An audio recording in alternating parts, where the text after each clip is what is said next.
सुख दुख लाभ हानि जीवन के गाड़ी के दो पहिए हैं, और ऐसे ही पहिए हैं हमारे जीवन के सूर्य देव, क्योंकि सूर्य को आत्मा का कारक माना गया है।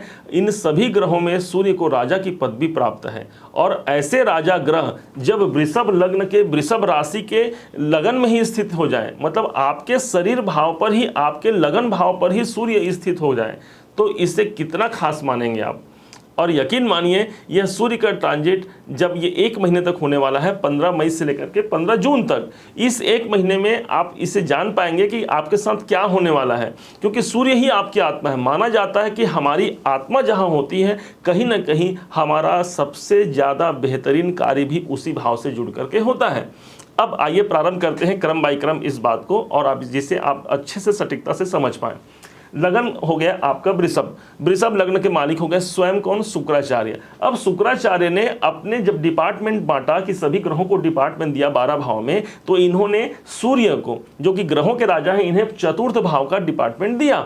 चतुर्थ भाव का है का, चतुर्थ भाव हो गया आपके सुखों का, आपके भूमि का, वाहन का, संपत्ति का, आपके जितने भी एसेट्स हैं आपके पास, उन सब के कारक आपके जीवन में सूर्यदेव हो गए। उन सब मतलब वो सब जितने बात हमने बताए, उस भाव के मालिक ही सूर्य भगवान हो गए।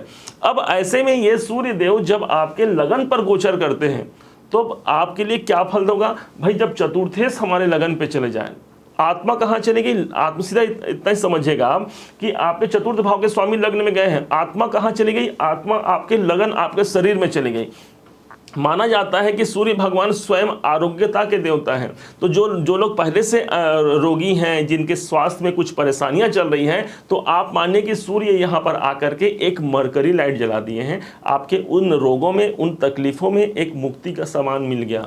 और यही नहीं, सूर्य आपके लगन पे तो आए हैं, और साथ में सूर्य के लिए क्या कहा गया है, बाकी सभी ग्रहों के पास एक एक रश्मियाँ होती हैं, अपनी एक एक लाइट होती है, अपनी प्रकाश होती है, परंतु सूर्य के पास तो भाई मरकरी लाइट के बराबर रोशनी है। तो जहां पर जाएंगे उस भाव को रोशनी करेंगे। इसके पहले वो कहां थे, इसके पहले आपके द्वादश भाव में थे, जहां पर खर्च का भाव है, उस भाव को रोशनी किया। अब यही सूर्य आपके लगन को रोशनी करेंगे। मतलब यहां पर भूमि, भवन, वाहन, मकान, संपत्ति, इन सब भाव पर आपका मन ज्यादा रहेगा। आप अपने आप पर कार्य करेंगे। देखेंगे आप इस दरमियान जो अभी 1 महीने का समय है, इस टाइम पर आप अपने आप पर ज्यादा वर्क करेंगे। क्या मुझ में कमी है, कैसे मैं उसे अच्छा बना सकता हूं, क्या मेरे हेल्थ ठीक है, कैसे मैं उसे अच्छा कर सकता हूं, क्योंकि सूर्य बहुत अच्छा हो गया। अब यहीं पर समझिएगा, ये सूर्य की एक दृष्टि भी पड़ रही है।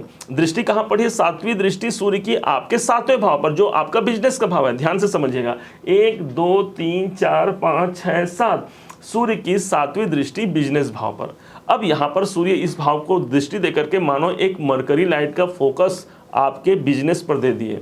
कैसे हमारा बिजनेस यहाँ पर खराब होगा। वैसे सूर्य की जहाँ पर दृष्टि पड़ रही है, वो भाव किसका है, 8 नंबर, मतलब मंगल की राशि है, वृश्चिक राशि हो गई, मंगल की राशि हो गई।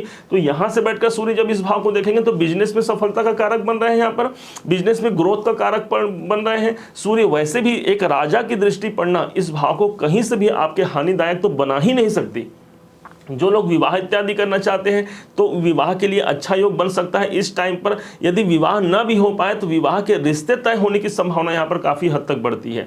साथ में यही आपके दाम्पत्य जीवन का है, आपके जीवन साथी का है, या जीवन संगनी का है, तो यहाँ पर भी सूर्य की दृष्टि पड़ना, यहाँ पर भी हाँ एक चीज़ भूलना नहीं है कि यहाँ पर, अगर ठीक है पहले इस बात को क्लियर कर लेते हैं, सूर्य की यहाँ पर दृष्टि देना दाम्पत्य जीवन के लिए भी अच्छा माना जाएगा। अब दूसरी तरफ समझेंगे सूर्य क्या है, तो सूर्य एक हमारा ईगो है। माना जाता है ज्योतिष में कि सूर्य को ईगो का कारक माना जाता है। अब ये सूर्य कहाँ है, लगन में। हाँ भाई, इस टाइम पर हम अपने आप पर थोड़ा ज़्यादा कॉन्फिडेंस हम रखेंगे, एक ईगो की भावना रहेगी, और इस ईगो की भावना को लेकर के हम यदि कोई कार्य करेंगे तो हम सफल भी होंगे। माना जाता है 2 प्रकार के होते हैं, एक अभिमान, दूसरा स्वाभिमान। तो कोशिश यही करना है कि हमें अभिमान ना आने पाए, लेकिन हाँ हम स्वाभिमानी हैं, हम में स्वाभिमान रहे, और यही सूर्य स्वाभिमान है। यदि इसे गलत ढंग से प्रस्तुत किया जाए तो यही सूर्य आपका अभिमान बन जाए, परंतु ये आपका स्वाभिमान बन जाए। और स्वाभिमान का ग्रह जब लगन में आता है तो इससे अच्छा नहीं हो सकता। अब इसके कुछ थोड़े से नकारात्मक प्रभाव भी है। क्या है, तो सूर्य किसके घर पे गए हैं, तो शुक्राचार्य जो दानव गुरु हैं, तो दानव गुरु शुक्राचार्य के घर पर सूर्य का आना, एक प्रकार से आप ऐसा मानिए कि एक देवता और एक राजा पहुंच गए हैं साधु के घर में, और साधु भी कैसा, दानवों का साधु। यहाँ पर इन ज्योतिष के अनुसार इन दोनों के आपस में मित्रता नहीं है, दोनों आपस में शत्रु हैं। इसलिए कुछ विशेष ध्यान आपको रखना होगा अपने स्वास्थ्य पर।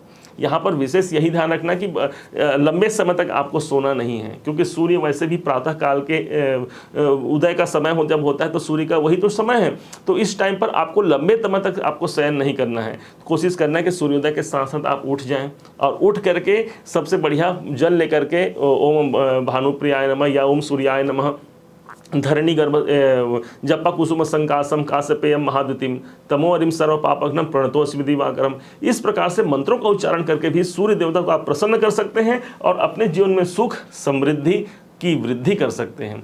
उम्मीद है कि आप वृषभ लगन वृषभ राशि के भाई बहन इसे भली भांति समझ पाए होंगे। यदि आपने इसे समझा है और जाना है, मेरे समझाने का प्रयास आपको सार्थक लगा हो, तो अपना एक लाइक और कमेंट जरूर कीजिएगा। आपके ही भरोसे हम बार बार यहाँ पर उपस्थित होते हैं नए नए प्रयासों के साथ, नए नए वीडियो लेकर के। पुनः एक बार फिर आप सभी का दिवस मंगलमय हो, इन्हीं शुभकामनाओं के साथ। जय श्री राम।